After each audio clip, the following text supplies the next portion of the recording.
Mi yerno se convirtió en socio de la empresa. Pagó un buffet libre carísimo para celebrar la victoria, pero no me avisó. Poco después, me llegó un mensaje. Suegra, no olvide tender la ropa que dejamos en la lavadora, o se llenará de mojo. Respondí secamente. Claro. Junté mis ahorros, agarré mi bolso y desaparecí. Cuando entraron riendo a la sala, la realidad que les golpeó en la cara fue aterradora. El zumbido del motor eléctrico del nebulizador era el único sonido en la habitación. Eran casi las 12 de la noche. Yo sostenía la mascarilla de plástico transparente sobre el rostro de mi nieto, Mateo, contando mentalmente cada exhalación. 1, 2, 3. El vapor frío, con ese olor a medicina estéril, se mezclaba con el aire pesado de la madrugada. Su pechito, que hacía unos 40 minutos se hundía con desesperación buscando oxígeno, ahora subía y bajaba con la calma de un niño de 8 años que por fin puede descansar. Mis rodillas protestaban por la postura contra el borde de la cama, y mis manos, marcadas por décadas de lavar jeringas, sábanas y catéteres en hospitales, sostenían el tubo con la precisión de una enfermera que nunca dejó de serlo. Todo estaba en aparente calma. Hasta que la pantalla de mi teléfono celular se iluminó sobre la mesa de noche, cortando la penumbra del cuarto como una navaja. Vibración. Deslicé la pantalla con un pulgar entumecido. Era una actualización en redes sociales. Ahí estaban ellos, mi hija, Valeria, luciendo un vestido de seda que costaba exactamente lo mismo que yo gastaba en 3 meses de mercado para alimentar la casa. A su lado, Esteban, mi yerno, llevaba un traje a medida, una sonrisa de victoria que le desfiguraba el rostro de pura arrogancia y una copa de champán de cristal cortado levantada hacia la cámara. La etiqueta debajo de la imagen dictaba una sentencia, celebrando la nueva gerencia directiva. El esfuerzo siempre paga. Vibración. Esta vez no era una notificación para el público, era un mensaje de texto directo. De Esteban. Suegra, no olvide tender la ropa que dejamos en la lavadora antes de irnos, o se llenará de moho. Mañana tenemos junta temprano y necesito la camisa azul. Descanse. Si alguna vez has sentido que entregas tu vida entera, tu energía y tu alma a tu familia, y a cambio solo recibes el trato de un electrodoméstico que no cobra sueldo, te pido que te quedes conmigo. Acompáñame hasta el final de esta historia. Suscríbete al canal para no perderte estos relatos de vida que nos tocan de cerca. Y si en tu pantalla aparece ese botón brillante que dice Hypar, apriétalo con fuerza. Nos ayuda muchísimo a seguir alzando la voz por las mujeres que durante demasiado tiempo hemos elegido el silencio. Leí el mensaje 3 veces. No olvide tender la ropa, o se llenará de mojo. Ni una sola pregunta sobre si Mateo había vuelto a tener fiebre en la tarde. Ni una disculpa por llegar de madrugada cuando prometieron relevarme a las 8. Ni un mísero. Gracias por quedarme de guardia en una propiedad inmensa que no era la mía, manteniendo con vida a un niño que ellos trajeron al mundo, pero que yo sostenía con mis propias manos. La luz blanca de la pantalla iluminaba mis arrugas en la oscuridad. Y justo en ese instante, algo imperceptible pero definitivo se rompió dentro de mí. No fue un estallido. No derramé una sola lágrima, ni sentí esa rabia descontrolada que te hace querer romper platos contra la pared. Fue algo mucho más peligroso y profundo. Fue una quietud absoluta, un silencio de hielo que me congeló la sangre y me aclaró la mente de un solo golpe. Miré hacia el pasillo oscuro. Al fondo, desde la zona de servicio, escuché el pitido electrónico de la lavadora anunciando que el ciclo había terminado. 3 tonos agudos. Bip, bip, bip. La máquina exigía que la sirvienta de turno fuera a cumplir con su deber antes de irse a dormir. Toda mi vida me habían enseñado que la familia exige sacrificios, que las abuelas latinas estamos para sostener las paredes cuando tiembla, que si mi hija y mi yerno trabajaban 14 horas al día para darle un nivel de vida superior a Mateo, mi obligación moral era barrerles el camino. Yo había aceptado ese trato ciego, empleé mi jubilación, empaqué mis cosas y me mudé a este mausoleo de mármol y muebles de diseñador, para ser la administradora de unas existencias que me excluían. Pero volví a mirar la foto. El esfuerzo siempre paga. El esfuerzo de él. Mi esfuerzo, en cambio, consistía en lavar camisas a la medianoche y vigilar niveles de saturación de oxígeno en soledad. Apagué el nebulizador. Le acomodé la manta de superhéroes a mi nieto, asegurándome de que su respiración fuera profunda. Le acaricié el cabello húmedo por el sudor de la crisis asmática que acabábamos de vencer sin ayuda de nadie. Él murmuró algo imperceptible y se aferró a mi muñeca dormido. Me levanté despacio. Los huesos me crujieron, pero la pesadez extrema que me había acompañado durante los últimos 3 años había desaparecido. Caminé hacia el cuarto de lavado. Abrí la escotilla de la lavadora. El olor a suavizante penetrante y a ropa húmeda inundó el pequeño espacio. Ahí estaba la camisa azul de Esteban, enredada con las blusas caras de Valeria. No saqué ni una sola prenda. Cerré la puerta de cristal con un golpe seco que resonó en toda la casa vacía. No iba a tender esa ropa. De hecho, a partir de ese segundo, no iba a hacer absolutamente nada de lo que ellos daban por sentado. Di media vuelta y me dirigí a mi habitación, un cuarto de servicio adaptado junto a la cocina. Metí la mano en el fondo de mi bolso de cuero negro, buscando el doble forro donde guardaba mis documentos importantes. Mis dedos rozaron un papel doblado. Un documento legal, con sellos gruesos y firmas de un juzgado de lo familiar, que llevaba 3 semanas quemándome la conciencia. Un papel que ellos no sabían que existía y que estaba a punto de cambiarlo todo. Esa noche, la camisa de mi yerno se iba a pudrir de moho. Y al amanecer, su imperio de cristal se iba a enfrentar a la factura más cara de sus vidas. Para entender cómo llegamos a esa madrugada fría, con la ropa empapada en la lavadora y mi decisión ya tomada, tienes que entender cómo funcionaba realmente esa casa. A simple vista, era una fortaleza de éxito. Una propiedad inmensa en una privada exclusiva, con muros altos, cámaras de seguridad y ventanales que dejaban entrar la luz sobre pisos de mármol pulido. Todo olía a nuevo, a lujo, a dinero recién ganado, muebles de diseñador que parecían intocables y un silencio pulcro que gritaba estatus. Pero esa perfección no era magia. Tenía un costo altísimo, y el precio lo pagaba yo con mi salud y mi tiempo. Mi despertador jamás sonaba. Yo despertaba por instinto a las 4:30 de la mañana todos los días. La respiración de mi nieto, a veces silbante, a veces entrecortada, era mi reloj biológico. Mientras mi hija y mi yerno dormían profundamente bajo edredones gruesos de plumas de ganso, yo ya estaba de pie sobre las baldosas heladas de la cocina. Encendía la luz de la campana para no despertar a nadie y comenzaba mi turno. Hervía agua filtrada para esterilizar las boquillas del nebulizador de Mateo. Preparaba el desayuno exacto que su estricta dieta exigía. Avena sin trazas de gluten, fruta cortada en porciones milimétricas, suplementos diluidos en agua tibia. Todo pesado, todo medido, sin margen de error, porque cualquier desliz lo mandaba a urgencias.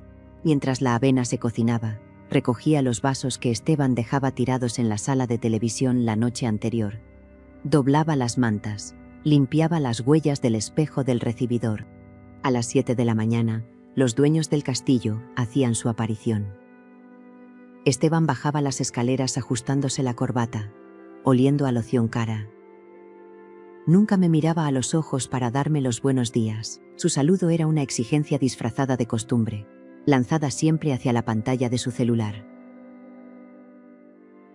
«Suegra, ¿ya está mi café?», soltaba, asumiendo que el líquido oscuro y perfecto aparecería por arte de magia en su termo térmico. Valeria bajaba minutos después.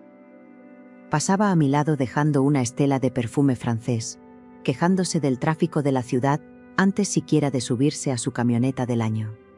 Le daba un beso rápido a Mateo en la cabeza, sin notar si el niño estaba pálido o si tenía ojeras, y salía por la puerta apresurada, gritando que llegarían tarde a alguna cena de negocios importantísima.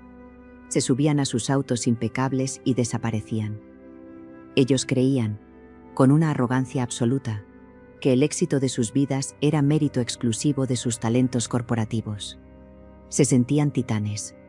Pero la cruda realidad que los sostenía para que no se derrumbaran en pedazos era yo. Yo era el engranaje invisible de su maquinaria perfecta. Si ellos podían trabajar 14 horas diarias, cerrar tratos comerciales y ser ascendidos, era porque sabían que la vida de su hijo estaba asegurada por mis manos. Si podían viajar los fines de semana a Valle de Bravo o a la Riviera Maya para desconectar el estrés de la oficina, era porque yo me quedaba encerrada entre 4 paredes, administrando esteroides, controlando temperaturas de madrugada y lidiando con el pánico cuando al niño le faltaba el aire.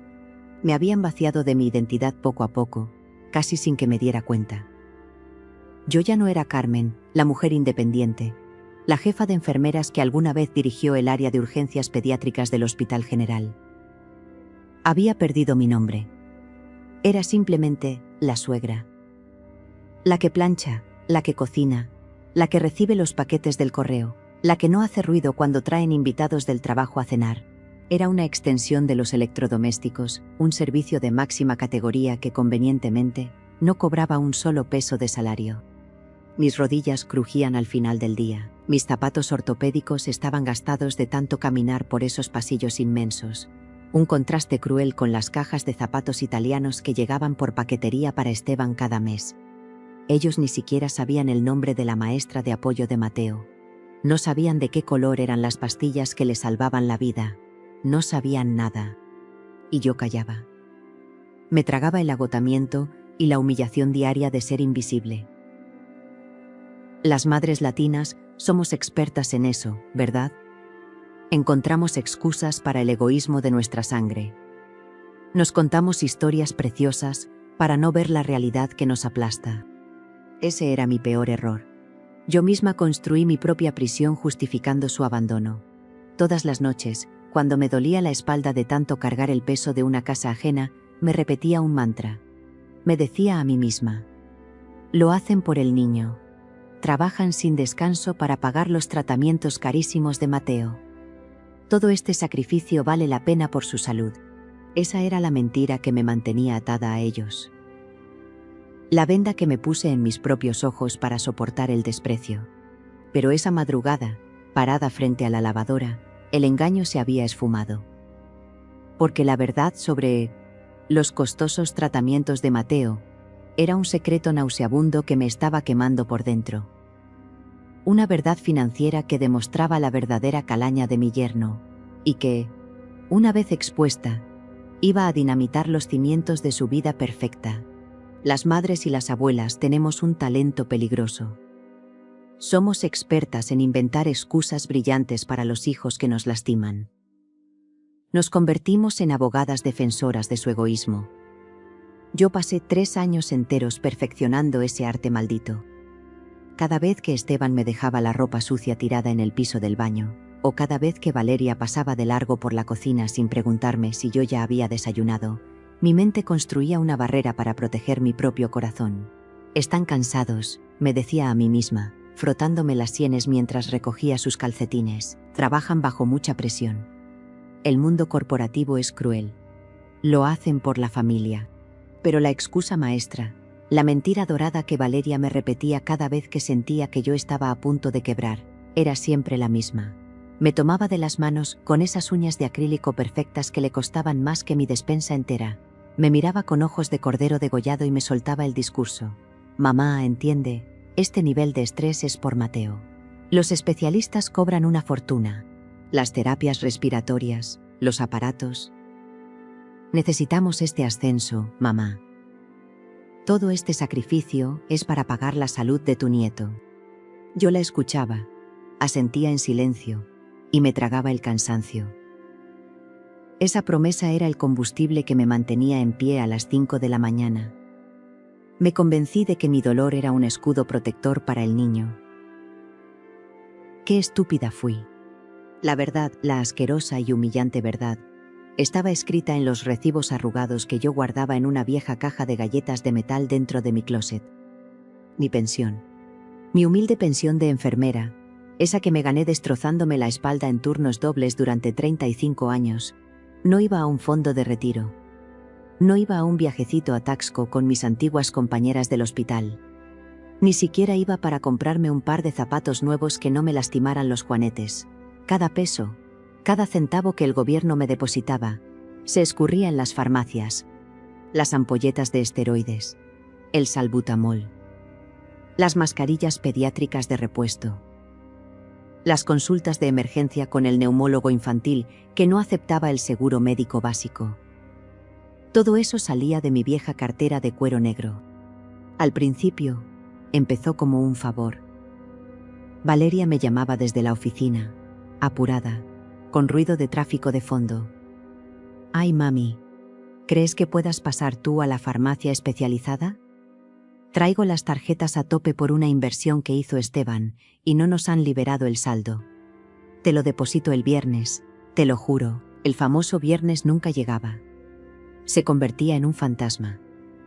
Yo no decía nada para no generar un conflicto, para no ser la suegra problemática que cobra deudas. Pero la negligencia financiera de ellos se volvió costumbre. Se les olvidaba comprar el medicamento. Se les pasaba pagar la terapia mensual. Y como la respiración de mi nieto no podía esperar a que ellos tuvieran liquidez, yo sacaba mi tarjeta de débito y pagaba. El contraste era una burla que me abofeteaba la cara todos los días.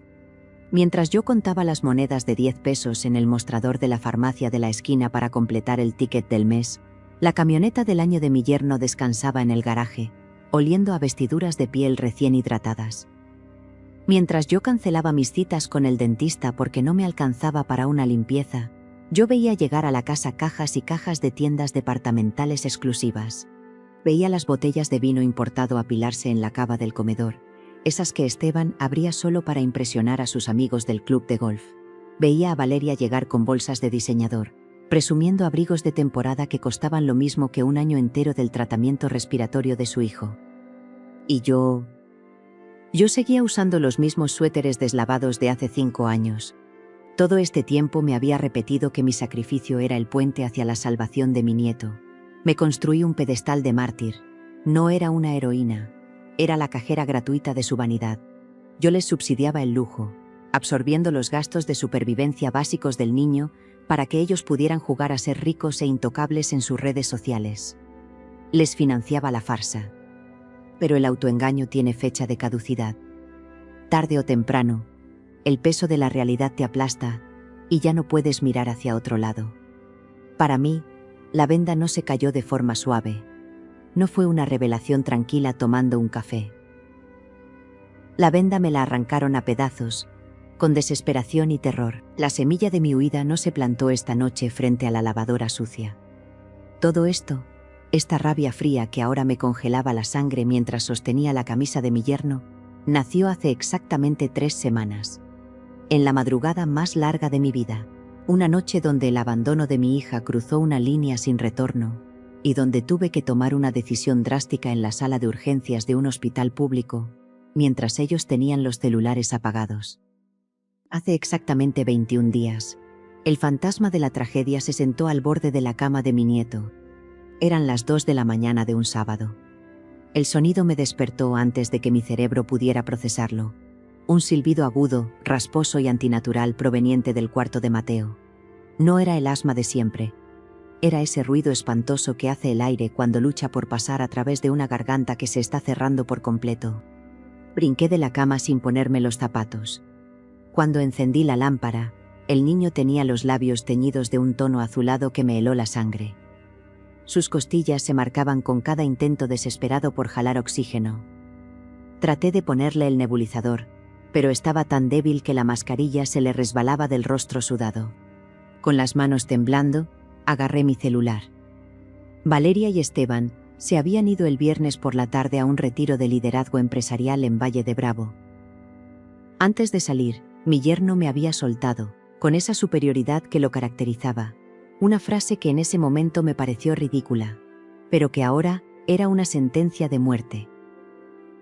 Suegra, este fin de semana es de desconexión total. Apagaremos los teléfonos para conectar con nuestra visión financiera. No nos llame a menos que la casa esté en llamas. Marqué el número de mi hija. Buzón de voz. Marqué el de mi yerno. buzón de voz. Lo intenté 10, 15, 20 veces mientras envolvía a Mateo en una chamarra gruesa y lo cargaba en brazos. Pesaba como plomo. Salí corriendo a la calle oscura, rogando al cielo que pasara un taxi. El trayecto hasta el área de urgencias pediátricas fue una pesadilla borrosa. El taxista se pasó 3 semáforos en rojo al ver la desesperación en mi cara. Yo solo le susurraba a mi nieto al oído, pidiéndole que no cerrara los ojitos, que se quedara conmigo. Llegamos al hospital público, porque los muy miserables se habían llevado las tarjetas del seguro de gastos médicos mayores en la cartera, por precaución. Entré gritando por ayuda. Los enfermeros me lo arrebataron de los brazos y lo metieron de inmediato a la sala de choque. Pero la tranquilidad no duró ni 5 minutos.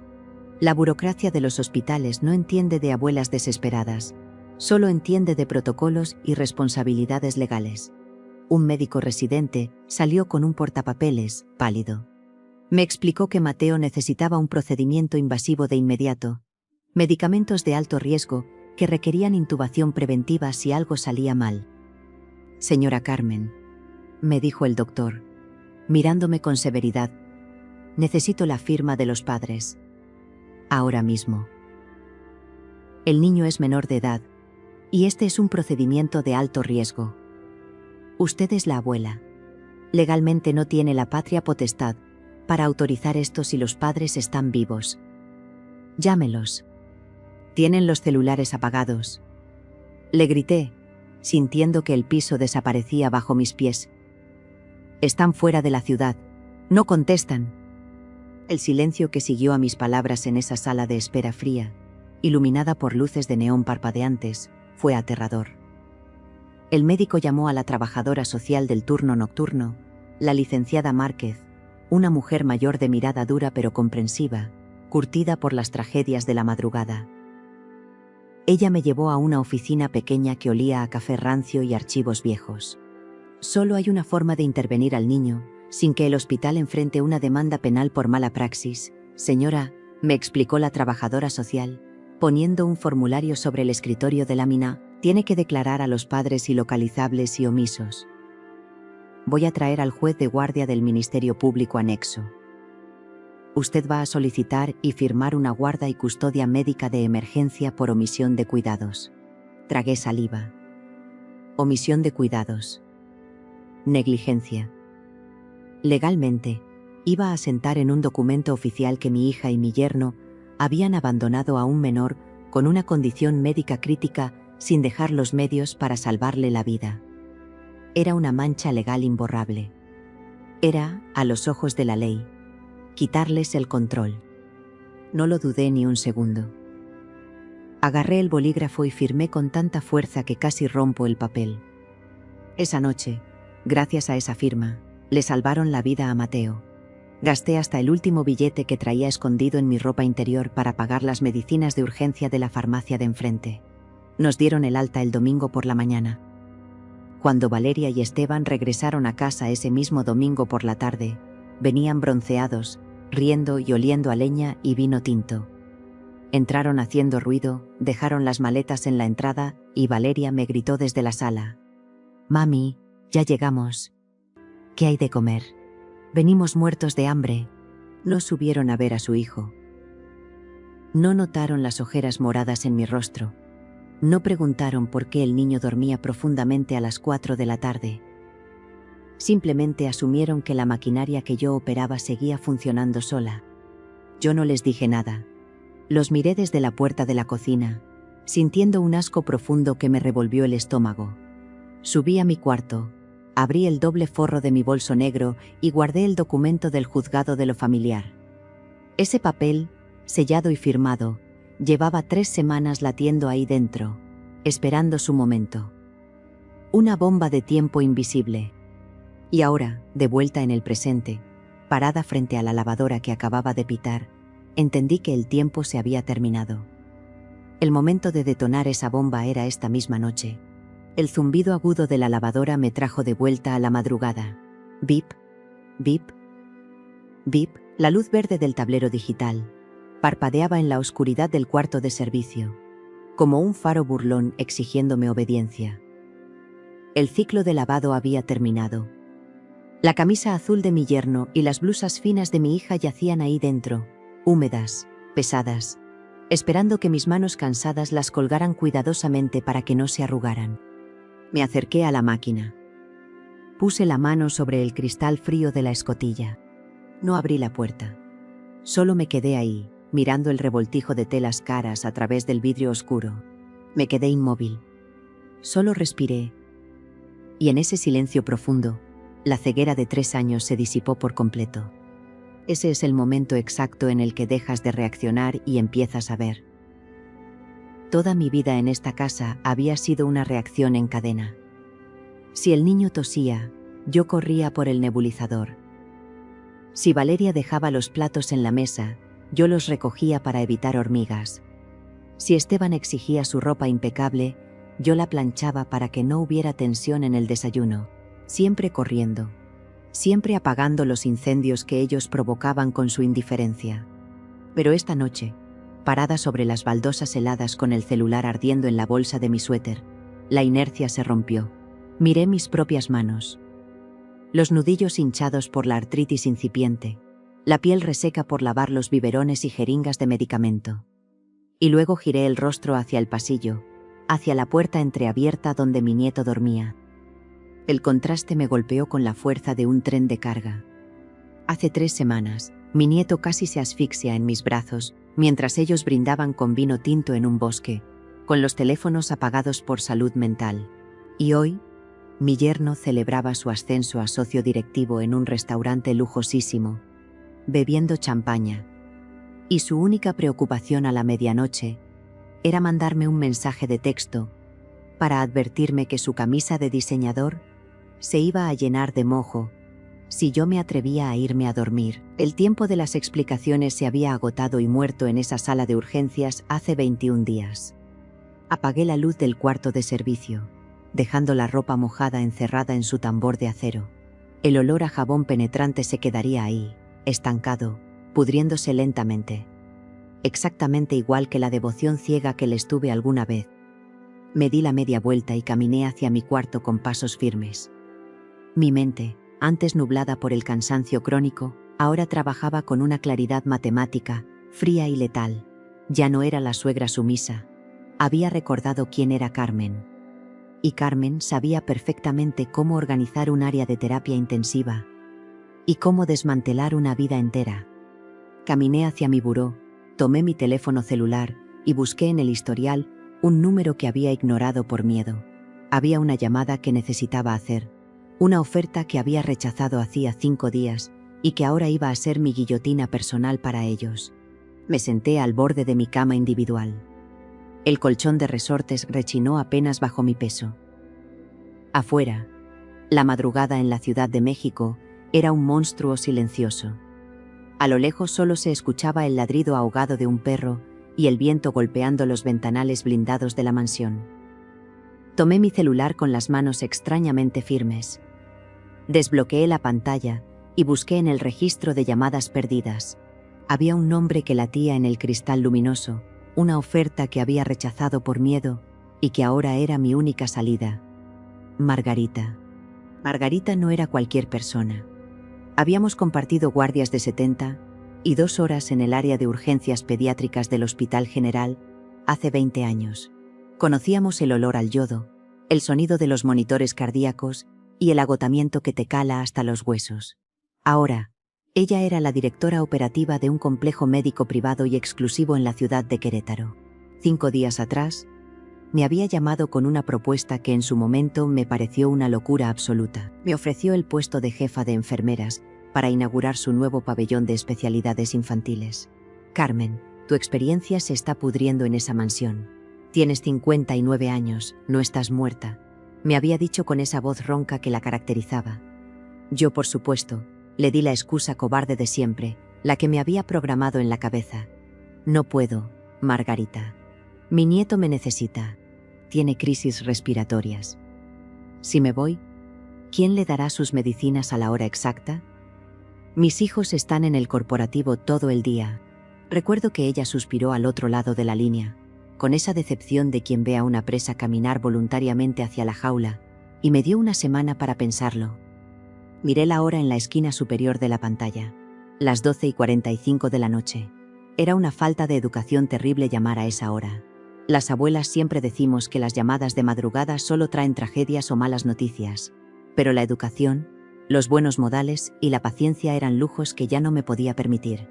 Presioné el botón verde y me llevé el aparato a la oreja. 1 tono, 2 tonos, 3 tonos. El silencio de mi pequeño cuarto de servicio me aplastaba, pero mi pulso estaba frío. Al 5.º tono, escuché el clic. Bueno, sonó la voz de Margarita, arrastrando las sílabas, claramente adormilada. Margarita. Soy Carmen. Hubo una pausa pesada al otro lado de la línea. Se escuchó el crujido rápido de unas sábanas y una respiración acelerada. Carmen. ¿Pasó algo con el niño? ¿Estás en urgencias? ¿Quieres que mande una ambulancia privada? No, respondí, y el sonido de mi propia voz me sorprendió. Sonaba ronca, metálica, despojada de cualquier duda. El niño está durmiendo. Sus pulmones están limpios. Yo soy la que acaba de despertar. Te llamo por la oferta de trabajo. Margarita se quedó callada unos segundos. Era una mujer de hospital. Su cerebro estaba entrenado para procesar crisis en fracciones de segundo, y entendió inmediatamente que no era el momento para hacer preguntas estúpidas. El puesto es tuyo si lo quieres. La junta directiva ya había aprobado tu perfil, dijo, recobrando su tono profesional. Te repito las condiciones. Sueldo completo como jefa de área, seguro médico de gastos mayores y el departamento de 2 habitaciones, que está dentro del área residencial de la clínica. ¿Sigue en pie la plaza en el colegio? Pregunté, apretando el teléfono contra mi mejilla. ¿Ese colegio de integración especial que mencionaste? A 2 cuadras de la clínica. Con médico escolar de planta y especialistas en emergencias respiratorias. Sí, Carmen. Tienes el cupo asegurado para tu nieto. Esa era la salida. El puente de plata. Hubo un instante pequeñísimo, una fracción de segundo, en el que la culpa intentó asomarse. La vieja voz de la costumbre que me decía que separar a un niño de su madre era un pecado imperdonable, que estaba destruyendo una familia.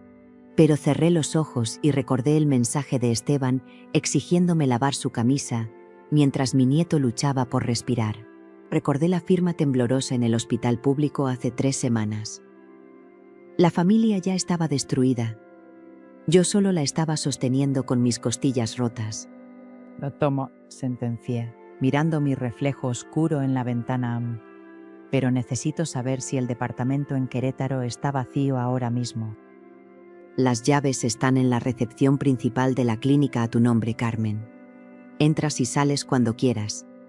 ¿Cuándo llegas? Mañana al mediodía. Llevo a Mateo conmigo. Colgué. La pantalla del celular se apagó, devolviéndome a la penumbra. No estaba cometiendo un secuestro. No iba a huir como una criminal en la noche. Tenía en mi bolso de cuero el documento sellado por el Ministerio Público y el juez de lo familiar. La guarda y custodia médica de emergencia por omisión de cuidados me otorgaba, por ley, la facultad absoluta y temporal de trasladar al menor para garantizar su salud integral. Legalmente, los padres habían perdido sus derechos de decisión médica el día que apagaron los celulares en Valle de Bravo. Legalmente, yo era su único escudo, y esta noche, el escudo iba a cambiar de código postal. Me levanté de la cama y encendí la pequeña lámpara del buró. La luz amarilla iluminó las paredes desnudas de mi cuarto. No tenía tiempo para llorar ni para sentir lástima por mí misma. El sol saldría en unas horas. Tenía exactamente hasta el amanecer para desmantelar 3 años de vida y borrar cualquier rastro de amor de esta casa. Saqué 2 maletas negras del fondo de mi closet y las abrí sobre la cama. Era el momento de ejecutar un empaque quirúrgico. El rasgueo de los cierres metálicos de mis maletas sonó como un trueno en el cuarto de servicio. No encendí la luz principal. Con la pequeña lámpara del buró me bastaba.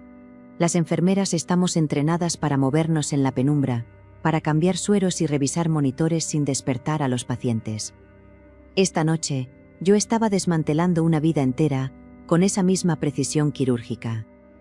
Empacar mis cosas me tomó exactamente 14 minutos. 14. 3 años de servidumbre, de madrugadas frías y de tragarme el orgullo, cabían perfectamente en la mitad de una maleta negra y desgastada. Un par de suéteres de lana que ya tenían bolitas por el uso, mis uniformes clínicos que olían a naftalina, mis zapatos ortopédicos y mis artículos de higiene. Nada de valor monetario.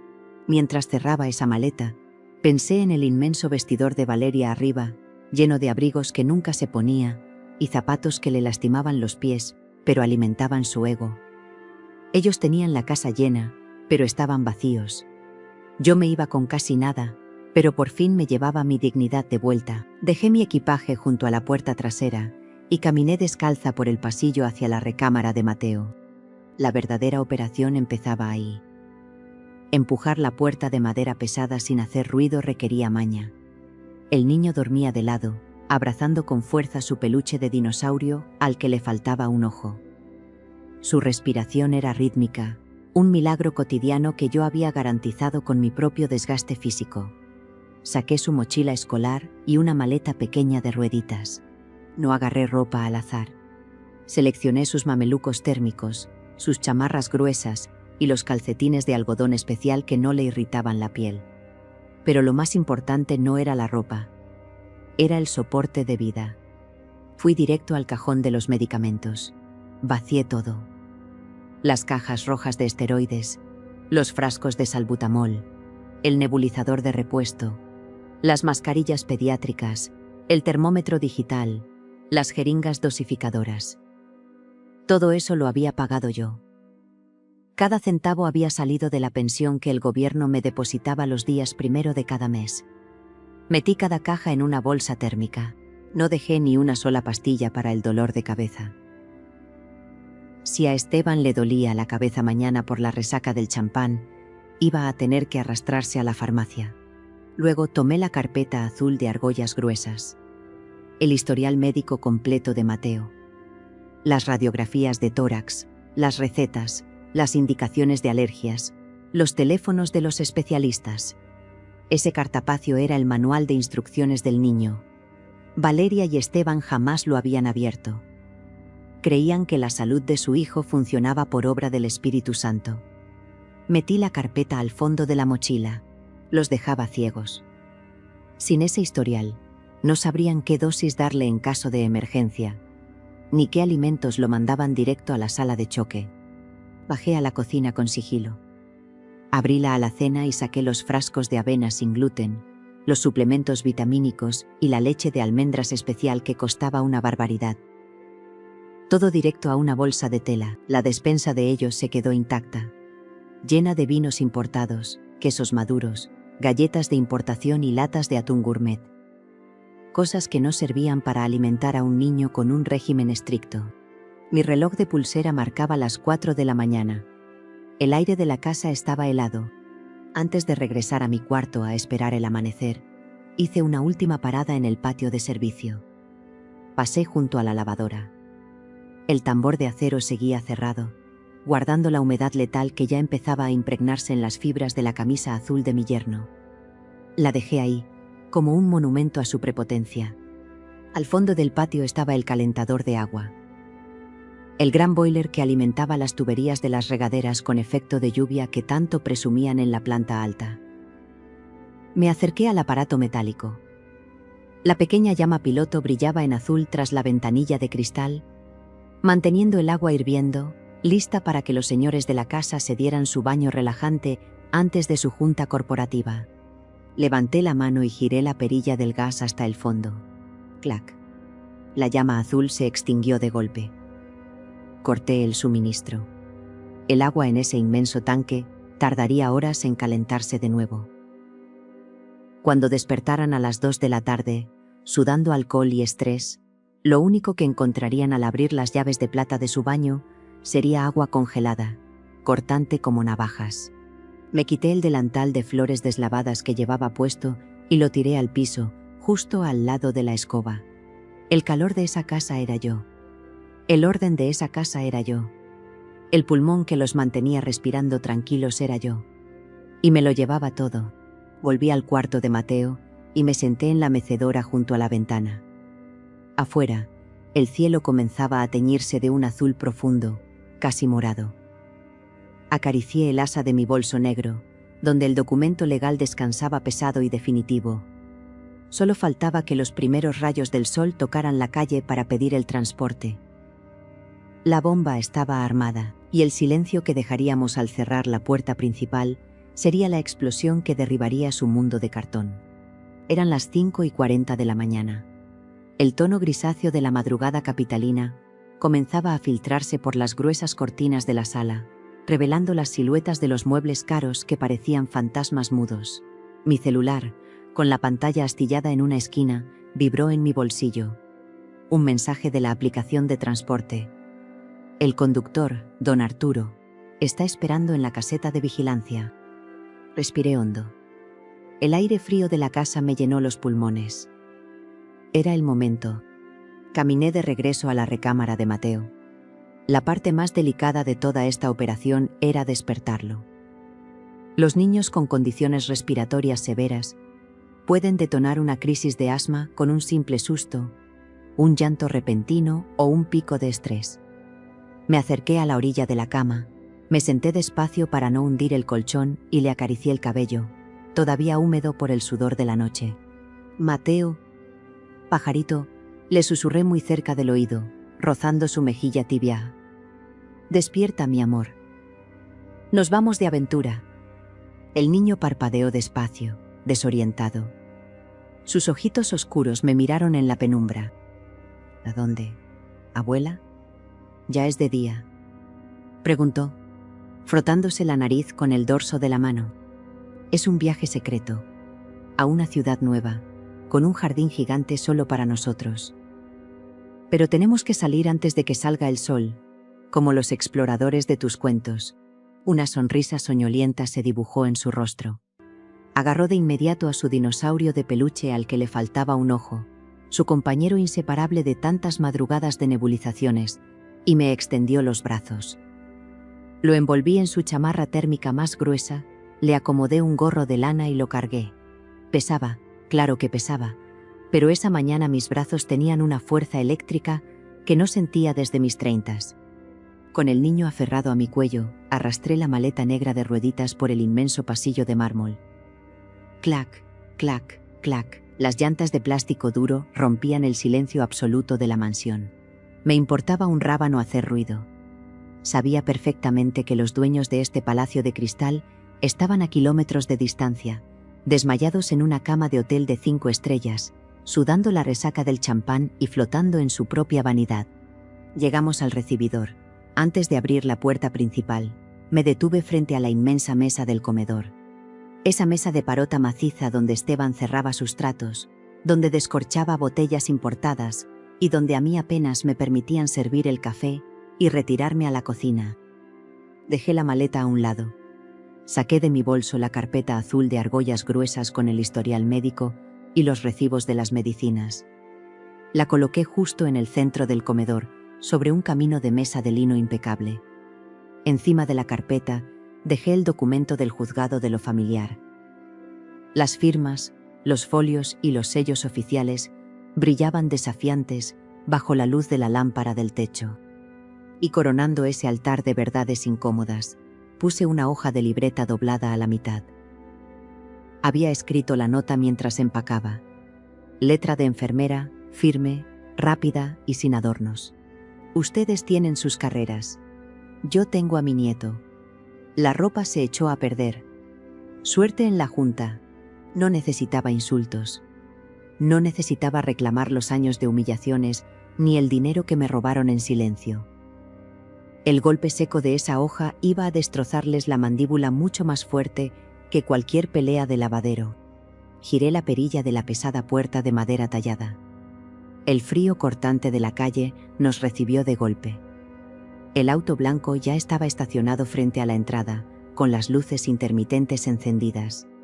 Don Arturo, un chofer mayor de rostro amable y chamarra de cuero gastada, se bajó apresurado para ayudarme con la maleta y abrirme la puerta trasera. Acomodé a Mateo en el asiento. El niño se acurrucó contra el cinturón de seguridad, abrazando a su dinosaurio, con los ojos cerrados y una expresión de tranquilidad absoluta. Él no sentía miedo. Confiaba ciegamente en mis manos. Yo me quedé un segundo fuera del auto, con la mano en la manija. Miré la fachada de la casa por última vez. Esa prisión disfrazada de éxito que me había chupado la energía, la identidad y mi paz mental. La casa estaba a oscuras, vacía de alma, muerta. Empujé la puerta principal desde afuera hasta que escuché el pestillo metálico encajar en su lugar. Un chasquido seco. Definitivo. Ya no había vuelta atrás. Me subí al coche y cerré la puerta. Don Arturo arrancó el motor y comenzamos a rodar por las calles empedradas de la privada, dejando atrás los muros altos y las casetas de vigilancia. La ciudad apenas empezaba a desperezarse. Pasamos por una avenida donde un señor ya estaba instalando su puesto de tamales bajo un foco amarillo. Ese olor inconfundible a masa caliente y hoja de plátano entró por la rendija de la ventana y me recordó que yo seguía viva. Que había un mundo entero allá afuera, lejos de su jaula de arrogancia. Metí la mano en la bolsa de mi suéter. Saqué mi teléfono celular. La pantalla se encendió mostrando la hora. 6:15 de la mañana. Ninguna llamada de Valeria. Ningún mensaje de Esteban preguntando si su hijo había respirado bien en la noche. Seguramente seguían roncando, soñando con sus bonos de productividad y sus juntas directivas. Dejé presionado el botón lateral derecho. La pantalla me preguntó si deseaba apagar el dispositivo. Presioné aceptar. El teléfono vibró una última vez, antes de convertirse en un inútil pedazo de cristal negro. El cordón umbilical de la manipulación estaba cortado para siempre. La suegra sirvienta acababa de desaparecer del mapa. Me recargué en el respaldo del asiento, sintiendo el movimiento del auto llevándonos hacia la carretera de Querétaro. Por primera vez en 3 años, respiré profundo sin sentir un nudo en la garganta. Estábamos a salvo. Pero mientras nosotros veíamos salir el sol en el camino, el reloj seguía corriendo como una bomba de tiempo en la Ciudad de México. Faltaban apenas unas horas para que el yerno estrella y la hija perfecta abrieran la puerta de su propio infierno. Faltaban unas horas para que el olor a humedad y el silencio de una casa vacía les destrozara la vida. Mientras el auto de don Arturo devoraba los kilómetros de asfalto en la autopista rumbo a Querétaro, dejando atrás el smog pesado de la capital, mi mente se proyectó hacia el futuro. O mejor dicho, hacia el desastre inminente que estaba a punto de estallar en la Ciudad de México. Conocía a mi hija y a mi yerno también, que podía narrar su domingo minuto a minuto, como si estuviera sentada en la fila 0 de un teatro viendo una obra trágica a punto de comenzar. Seguramente despertaron pasadas la 1 de la tarde. Las cortinas gruesas del Hotel Boutique en Polanco los habrían protegido del sol de mediodía, aislándolos de la realidad. Me imaginé a Esteban frotándose las sienes, sintiendo las punzadas del champán caro latiendo en su cabeza, con el traje de la noche anterior tirado en algún sillón. Valeria debió pedir al servicio a la habitación unos chilaquiles picosos y agua mineral con sal y limón para curarles la resaca del éxito. Se sentían los reyes del mundo. Él, el flamante y nuevo socio directivo. Ella, la esposa trofeo que lo apoyaba incondicionalmente. Llegarían a la caseta de vigilancia de la privada alrededor de las 2:30 de la tarde. El guardia de seguridad les levantaría la pluma electrónica con esa reverencia mecánica que le dedican a los residentes adinerados. Esteban estacionaría su camioneta del año sobre el adoquín perfecto de la entrada, apagando el motor con un suspiro de fastidio, pensando únicamente en la maldita junta del lunes a las 8 de la mañana. ¿Qué esperaban encontrar al abrir esa puerta de madera pesada? Esperaban la magia. Esa magia invisible y gratuita que yo les había regalado, a costa de mi salud, durante 3 años. Esperaban que la casa oliera a limpio, con notas de pino en los pisos, y tal vez el aroma reconfortante a un caldo de pollo hirviendo a fuego lento en la estufa para asentarles el estómago. Esperaban escuchar de fondo el murmullo de la televisión en la sala, con Mateo viendo sus caricaturas, ya bañado, nebulizado, con su dosis de esteroides en el sistema y respirando sin problemas. Porque claro, la abuela se encarga. Pero sobre todo, Esteban esperaba subir las escaleras, abrir la puerta de su enorme vestidor de caoba y encontrar su camisa azul francesa perfectamente planchada, colgada en una percha, lista para coronar su arrogancia en la sala de juntas de Santa Fe. Me los imaginé bajando de la camioneta. Valeria ajustándose sus lentes de sol de diseñador para ocultar las ojeras de la fiesta, cargando su bolsa en el antebrazo. Caminando hacia la puerta principal arrastrando los tacones, quejándose del calor seco de la ciudad. Esteban buscando las llaves en los bolsillos de su pantalón arrugado. Ninguno de los dos tenía prisa. ¿Por qué la tendrían? Para ellos, el tiempo y las responsabilidades domésticas no existían. Yo era el escudo que frenaba los golpes de la vida real, para que ellos pudieran flotar en su burbuja corporativa de privilegios. El clic de la llave girando en la cerradura de alta seguridad debió sonar como el disparo de salida en la quietud de la tarde dominical. Empujaron la pesada puerta. Y lo primero que debió golpearlos no fue una imagen, sino la ausencia total de ella. El vacío tiene una textura, ¿sabes? Un peso específico. Cuando una casa pierde su alma, el aire se vuelve denso, frío, como si cruzaras el umbral de una iglesia abandonada de madrugada. No había olor a comida. Las hornillas de la estufa de inducción estaban apagadas, frías como lápidas de granito. No se escuchaba el televisor, ni el zumbido constante de la campana extractora, ni mis pasos arrastrando los zapatos ortopédicos por la cocina. No había un solo rastro de vida. El silencio que los recibió debió ser tan profundo que seguramente escucharon el eco de sus propios pasos golpeando el mármol del recibidor. Se habrían quedado parados en la entrada, confundidos por un segundo. El cerebro humano tarda en procesar que algo está terriblemente mal cuando está mal acostumbrado a que todo se resuelva por arte de magia. Valeria debió quitarse los lentes oscuros de golpe, frunciendo el ceño, molesta porque el personal, es decir, yo, no había salido corriendo a recibirla para tomarle la bolsa y ofrecerle un vaso de agua. ¿Mamá? Debió gritar Valeria hacia la escalera, con ese tono agudo de exigencia disfrazada de duda. Nadie respondió. El eco de su propia voz rebotó contra los muros limpios. Y entonces, mientras el desconcierto comenzaba a nublarles la resaca, otro elemento entró en escena. Un olor sutil pero inconfundible que reptaba como una serpiente venenosa desde el pasillo del cuarto de servicio hacia la sala elegante. No era limpiador de pisos, no era suavizante floral. Era el tufo rancio, agrio y penetrante de la ropa húmeda. Las camisas finas, empezando a pudrirse por el encierro y el calor del mediodía, abandonadas dentro de un tambor de acero inoxidable. La trampa se había cerrado detrás de ellos. Y ni siquiera se habían dado cuenta de que estaban parados justo en el epicentro de la explosión.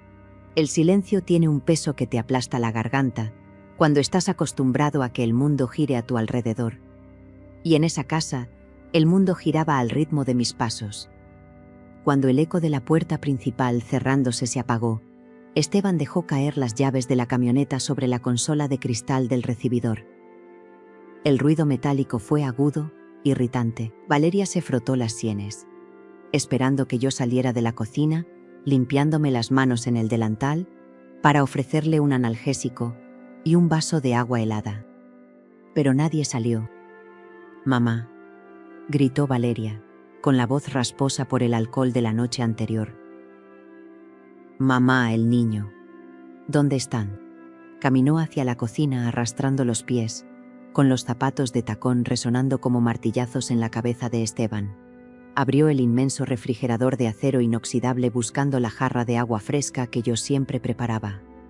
La luz blanca iluminó su rostro cansado. Adentro solo había botellas de vino francés, un queso brie a medio empezar y frascos de aceitunas importadas.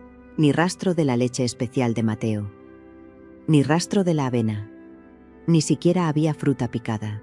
El coraje empezó a subirle por la garganta. ¿Cómo se atrevía la suegra a no tenerles el desayuno listo? Mientras Valeria azotaba la puerta del refrigerador con furia, Esteban frunció la nariz. Un olor agrio, denso y francamente asqueroso flotaba desde el fondo del pasillo. El olor a humedad estancada.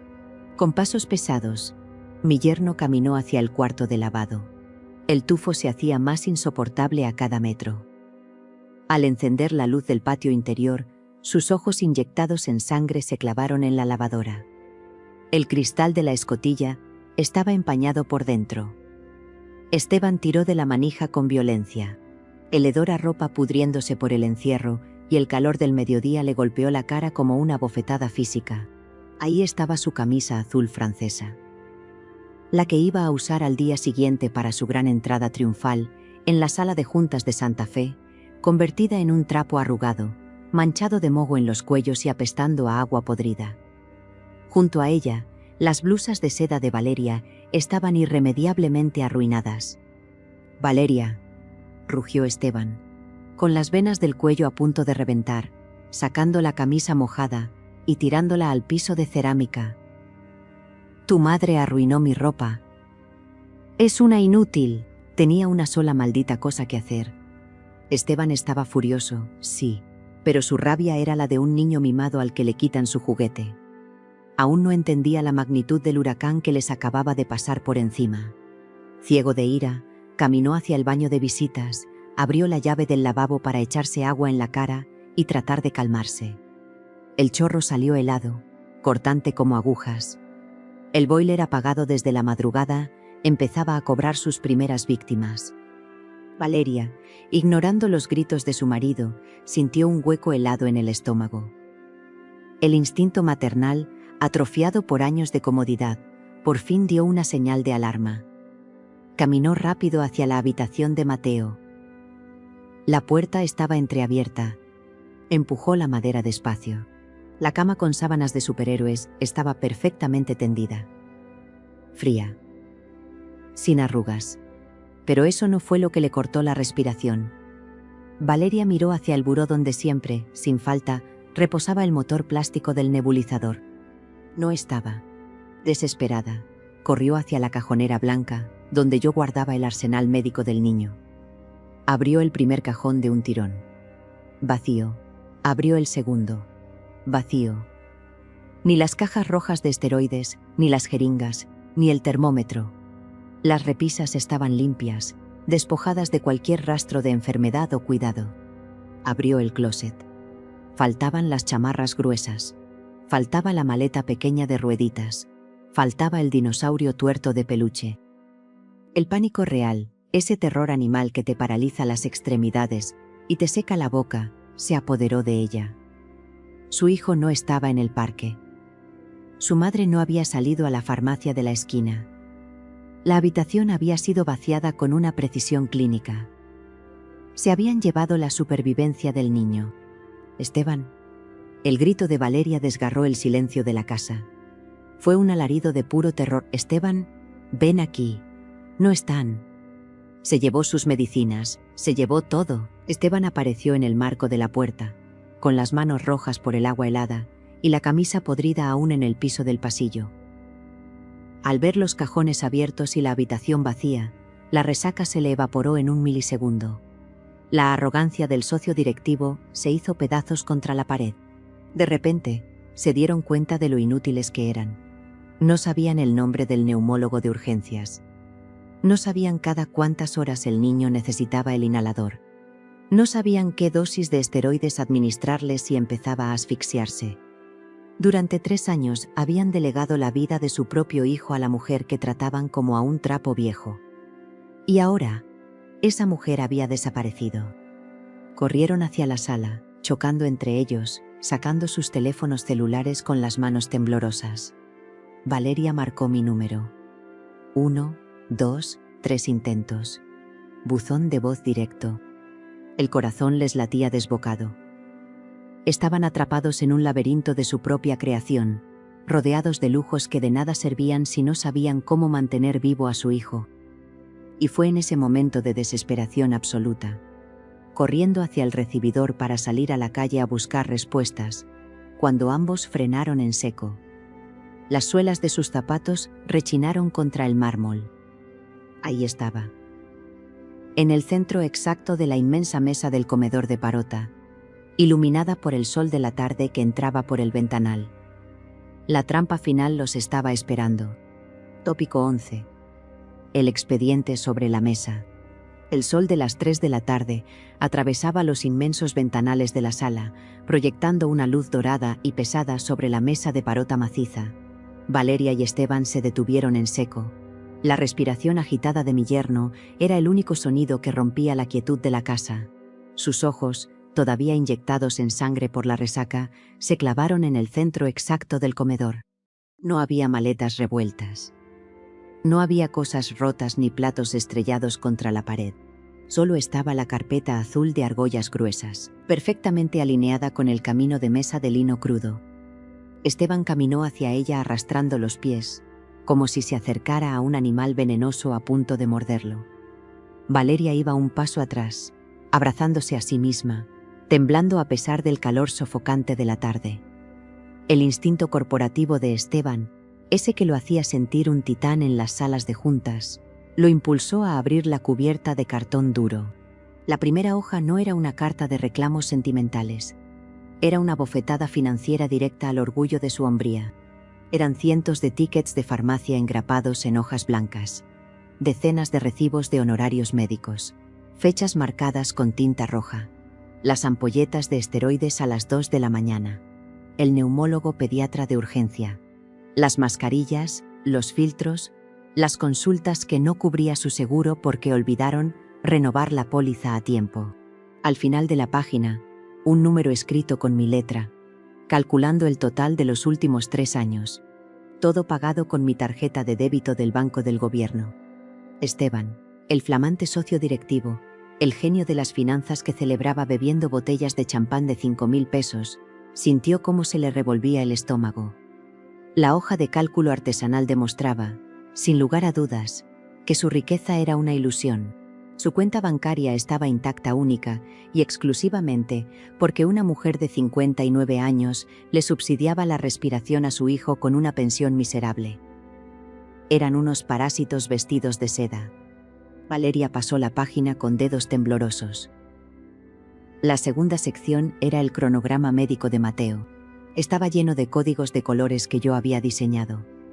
Si la tos es seca a las 3 de la mañana, administrar 2 disparos de salbutamol. Si los labios presentan tono azulado, protocolo de mascarilla y acudir a urgencias inmediatas. Prohibidas las trazas de almendra en el desayuno, riesgo de choque anafiláctico. Mi hija se tapó la boca con ambas manos para ahogar un sollozo seco. Al leer esas instrucciones precisas, complejas y aterradoras, la realidad le escupió en la cara. No conocía a su hijo. Si Mateo hubiera estado en esa casa con ellos en ese momento, no habrían sabido ni cómo prepararle el desayuno sin poner su vida en riesgo mortal. Eran completamente inútiles. Pero el golpe de gracia, la guillotina final, estaba en la última funda de plástico de la carpeta. Un documento oficial. Papel con marcas de agua del juzgado de lo familiar. Sellos de tinta azul gruesa y firmas de un juez de guardia del Ministerio Público. Esteban frunció el ceño, tratando de enfocar la vista en los párrafos legales. Las palabras saltaron de la hoja para clavarse en su pecho. Guarda y custodia médica de emergencia temporal. Omisión de cuidados. Negligencia paterna. Valeria reconoció la fecha sellada en el margen superior. Era de hace 3 semanas. El fin de semana exacto en el que apagaron sus celulares para irse a su retiro de liderazgo en el bosque de Valle de Bravo. El pánico se transformó en un terror absoluto, paralizante. Mi hija agarró su celular por instinto para marcar al 911 y reportar un secuestro, pero Esteban le arrebató el aparato de las manos con violencia. «No llames a nadie», le gritó, con la voz quebrada por el miedo. «¿Eres estúpida? Lee el maldito papel, Valeria». Ella miró el documento de nuevo. Si llamaban a la policía, las autoridades no irían a buscar a una abuela secuestradora. Irían a buscar a los padres que abandonaron a un menor en estado crítico. Yo los había acorralado legalmente mientras ellos brindaban por su éxito. Mi firma tenía el respaldo del Estado. Ellos solo tenían un historial de negligencia. Estaban atados de manos. Y ahí, coronando ese altar de verdades incómodas, estaba la pequeña hoja de libreta doblada por la mitad. Esteban la tomó. Sus manos grandes y cuidadas temblaban tanto que el papel crujió. Leyó en voz alta, y cada palabra que salía de su boca sonaba como tierra cayendo sobre un ataúd de madera. Ustedes tienen sus carreras. Yo tengo a mi nieto. La ropa se echó a perder. Suerte en la junta. El silencio que siguió a esa frase fue sepulcral. No había a quien gritarle. No había a quien culpar. El imperio de apariencias acababa de colapsar desde los cimientos, y los escombros estaban a punto de aplastar su lunes por la mañana. No necesitaba una bola de cristal para ver cómo se desmoronaba su lunes. Me bastó con encender mi teléfono viejo semanas después y escuchar los 57 mensajes de voz, cargados de pánico, rabia y llanto, que se acumularon en mi buzón esa misma mañana.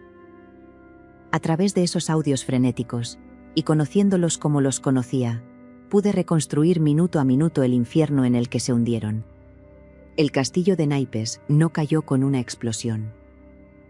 Cayó por su propio peso, ahogado en la inutilidad de dos adultos que jugaban a ser reyes en una casa que no sabían operar.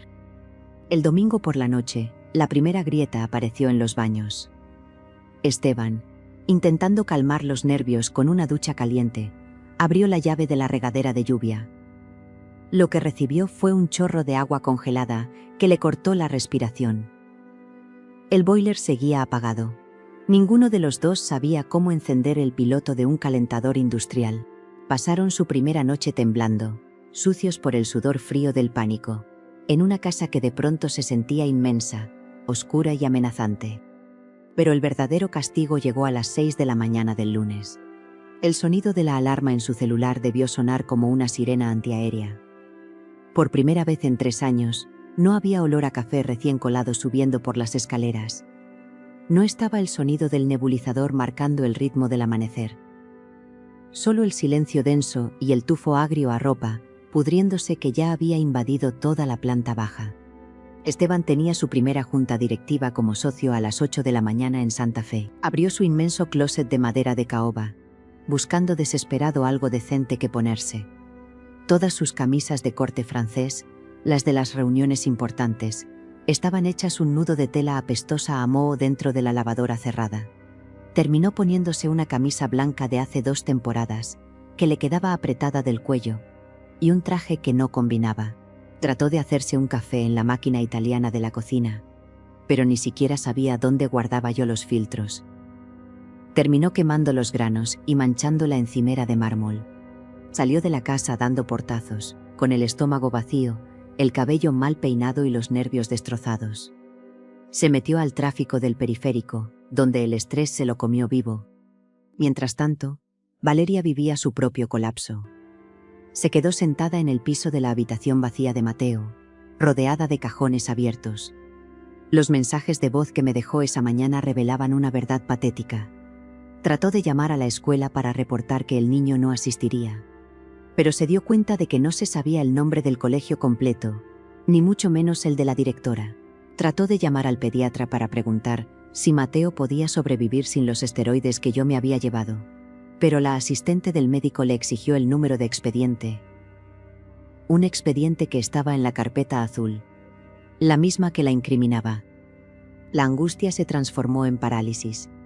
Valeria llamó a un bufete de abogados carísimo, llorando, exigiendo que me metieran a la cárcel por secuestro. En uno de los audios que me dejó, escuché su voz quebrada repitiendo lo que el licenciado le contestó. Señora, si la abuela tiene una guardia y custodia médica sellada por un juez alegando omisión de cuidados, y ustedes no pueden demostrar quién compraba las medicinas ni quién atendía las crisis, si iniciamos una demanda, el Ministerio Público los va a investigar a ustedes por negligencia infantil. Les pueden quitar la patria potestad definitiva. Tienen las de perder. A las 8:15 de la mañana, Esteban entró a la sala de juntas de cristal en Santa Fe. Llegó tarde, sudando, con la corbata chueca y oliendo a encierro. Los otros socios, hombres impecables de trajes oscuros, se le quedaron viendo en silencio.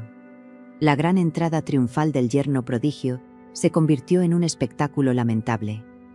Abrió su computadora, pero no podía concentrarse en las gráficas de rendimiento. Su mente estaba fija en ese documento legal sobre la mesa del comedor. Sabía que si el escándalo de negligencia infantil salía a la luz, su carrera en la firma estaba terminada. Los corporativos no perdonan los escándalos morales. Su teléfono no dejaba de vibrar en la mesa de caoba. Eran los mensajes de Valeria, ataques de pánico escritos en letras mayúsculas, confirmándole que no podían hacer nada, que estaban atrapados, que el niño no iba a volver. Esteban se quedó en blanco a mitad de su presentación. Tartamudeó. Las gráficas perdieron sentido. Frente a los directivos que lo acababan de ascender, el hombre brillante se desmoronó. Pidió disculpas con la voz temblorosa, recogió sus cosas torpemente y salió de la sala casi huyendo, bajo la mirada de decepción y burla de sus superiores. El ascenso se había convertido en su tumba profesional. En menos de 24 horas, la justicia operó sin que yo tuviera que levantar un solo dedo ni lanzar un solo insulto. Su castigo no fue mi venganza activa, fue enfrentarse a su propia inutilidad. Cayeron por el mismo patrón de soberbia que habían alimentado. Se quedaron con su mansión de cristal, sus muebles de diseñador y sus cuentas bancarias, pero sin la única persona que hacía que esa vida fuera posible. Y mientras ellos ardían en el infierno de su propia incompetencia, a cientos de kilómetros de ahí, yo estaba abriendo la ventana de un departamento modesto, dejando entrar el sol de una vida completamente nueva. Han pasado 6 meses desde aquella madrugada en la que una lavadora encendida y una camisa empapada marcaron el fin de mi esclavitud. Hoy, la luz del sol entra a raudales por el ventanal de mi nuevo departamento en Querétaro. No es una mansión cubierta de mármol helado ni está llena de muebles de diseñador que no se pueden tocar. Es un espacio pequeño, modesto, pero huele a canela, a café de olla recién hecho, que preparo solo para mí, y sobre todo, huele a libertad. Me paro frente al espejo del baño y me abrocho los botones de mi uniforme blanco impecable. Prendo la pequeña placa de metal en mi pecho. Carmen, jefa de enfermeras. Pabellón pediátrico. Mis manos ya no están resecas por lavar biberones a escondidas a las 3 de la mañana. Mis rodillas no tiemblan por cargar el peso de una familia que me trataba como a un estorbo conveniente. He recuperado mi nombre, mi profesión y mi dignidad. Antes de salir hacia la clínica, abro el cajón de mi buró. Al fondo, debajo de unas libretas, descansa el viejo teléfono celular con la pantalla astillada. Lo enciendo una vez al mes, solo por precaución legal. En cuanto la pantalla se ilumina, la avalancha de notificaciones atrasadas satura el sistema. Hay cientos de llamadas perdidas, correos electrónicos suplicantes y mensajes de texto de Valeria y Esteban. Ya no hay exigencias de camisas planchadas ni desayunos a la cama. Ahora, sus mensajes son un eco patético de su propia ruina. Me enteré, por los audios que dejaron al principio, que Esteban perdió el puesto de socio directivo, su colapso de incompetencia en la oficina, sumado al pánico de que el departamento legal de su empresa se enterara de la demanda por negligencia infantil, lo hizo renunciar antes de que lo despidieran. Valeria tuvo que vender la camioneta del año para pagar a los abogados corporativos que la asesoraron. No me demandaron por secuestro. No se atrevieron. Sabían perfectamente que si llevaban esto a un tribunal, el juez de lo familiar iba a revisar el historial de la clínica pública, los recibos de farmacia pagados con mi pensión y el abandono evidente. Perderían la patria potestad de forma humillante y terminarían en la cárcel por omisión de cuidados. Así que, acorralados por su propia negligencia, firmaron un acuerdo extrajudicial. Yo tengo la custodia total de Mateo por motivos de salud, y a ellos un juez les embarga mensualmente una pensión alimenticia que va directo a una cuenta intocable para el futuro del niño. El imperio de cristal se rompió, y los pedazos se los tragaron ellos solos. Apago el teléfono viejo. Ya no siento rabia. Ya no siento ese nudo en la garganta que me asfixiaba en la Ciudad de México. Los dejo en su jaula de apariencias, lidiando con su propia mediocridad. Salgo al jardín de la clínica. El aire de Querétaro es limpio, fresco. A lo lejos, veo a Mateo jugando en el área verde del Colegio de Integración Especial. Está corriendo detrás de una pelota con otros niños. Sus mejillas están rosadas. Me detengo a observarlo desde la distancia. 1, 2, 3. Su pechito sube y baja con una naturalidad hermosa. Ya no hay labios azules de madrugada. Ya no necesito sostener una mascarilla de plástico transparente contando sus exhalaciones en la oscuridad, rogando que el amanecer llegue sin tragedias. Ahora él respira por sí mismo. Y, curiosamente, yo también. A nosotras, las mujeres latinas, desde niñas nos enseñan que el amor de madre y de abuela debe ser sinónimo de martirio. Nos convencen de que aguantar humillaciones, vaciarnos los bolsillos y borrar nuestra identidad en favor de nuestros hijos es un acto de nobleza. Pero eso es una mentira diseñada para mantenernos calladas mientras otros construyen sus vidas sobre nuestros hombros cansados. El sacrificio tiene un límite, y ese límite se llama respeto, porque la verdadera paz no está en ser el pilar indispensable de quienes te utilizan y te desprecian. La verdadera paz se encuentra en tener el valor de soltar esa carga, dar media vuelta y recuperar el aire que te estaban robando.